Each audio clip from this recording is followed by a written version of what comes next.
पुणी थरे वैभव को मिलानी मौका। भारत बनाम इंग्लैंड प्रथम टी20 match England Riverside ground रे खेला जाइथिला, जेउथरे 15 वर्षीय वैभव सूर्यवंशी को प्लेइंग 11 बाद दिया जाइथिला। जदियो रियान टेन डेस्कोस्टा एवं सुनील गाभास्कर परी दिग्गज माने अंतर्जातीय क्रिकेट पाई वैभव को खेलिबा उपरे मोहर लगाइथिले, किंतु मैनेजमेंट दलर सीनियर खेलाड़ी सुरक्षा एवं निरंतरता उपरे प्राथमिकता देइथिले। तेबे वैभव को मौका मिलिबार संभावना केते रहिछि, तांकु दल रे कोन पाई निया जाइछि से सबु संपूर्ण खबर जानिबा पूर्वरु भिडियोटी को गोटे लाइक एवं चैनल को सब्सक्राइब कर देबे।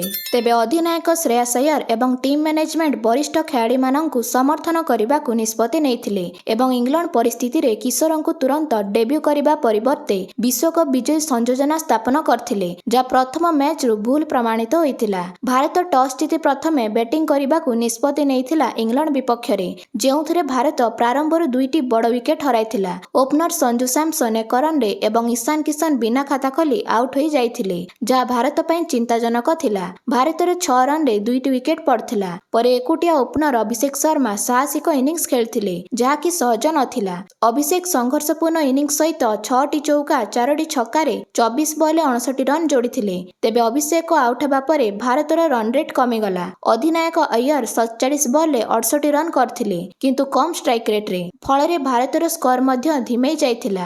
तेबे शेष आड़ को शक्तिशाली शिवम दुबे आसी 21 बॉल 42 रन जोड़िथिले, जहा द्वारा भारत 199 रन विशाल स्कोर रे पहुंचीथिला। तेबे मैच टी लगातार वर्षा जगु बातिल होइथिला। भारतर इनिंग्स रे लगातार वर्षा होइथिला एवं मैच रो मध्य भाग रे वर्षा आउरी खराब होइथिला, जहा फଳରେ इंग्लैंड पई रन चेज आरंभ करिबा असंभव होइथिला। तेबे प्रारंभिक ओभर गुड़िक फ्लॉप मारिबा भारत पई दुविधार विषय। जदि सूर्यवंशी को सुजोग मिलंता, हेले दुहे अभिषेक एवं वैभव को पार्टनरशिप रे दल 150 रन अतिक्रम करिबाटा अति सहज हुअंता, फଳରେ भारत 240 रन पाखापाखि विशाल स्कोर रे पहुंची पारंता। कारण 15 वर्षीय प्रख्यात वैभव सूर्यवंशी को अभिषेक शर्मा सह ओपनिंग जोड़ी भाबरे खेलिबा भारतर टी20 रणनीति को संपूर्ण परिवर्तन करिबो। दुहे बामहाती बैटर इंग्लैंड उपरे आरंभरु भारी पड़िबे। दुहे प्रबल स्ट्राइक रेट सहित भयंकर स्ट्राइकर, सेमानंकु एकाठी फील्डिंग करिबा द्वारा एक आक्रमणात्मक जोड़ी सृष्टि हेबो, जहा प्रथम बॉल सीम आक्रमण एवं स्पिन बॉलिंग करबा को इच्छा रखिबो।